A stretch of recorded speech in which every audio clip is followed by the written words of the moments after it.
you would think Google would know better, wouldn't you, how to draw a basic graph? So lots that's missing from this. There's no title, there's no quantity label on the x-axis, that should be date of publication.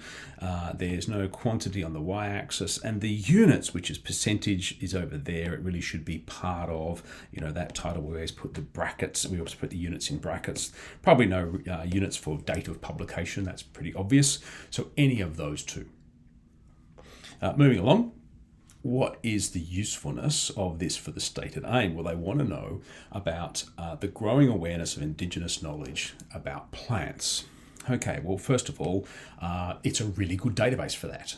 Lots and lots, millions of books have been scanned into this database, even pre the internet, so scanning really kind of old books. One has to wonder how many from the 18 and 1900s have actually been scanned or kind of lost, but nevertheless, it's a better database than going and doing it manually. It's pretty useful. And the phrases that they've chosen are appropriate for the aim that they've chosen. Some of the limitations, well, we're talking about English-speaking books only. Of course, there's a whole lot of books that wouldn't have been scanned, especially non-mainstream publications, which actually may have more in them. And the fact that if it hasn't been scanned into the database, then it's not going to find them. And lastly,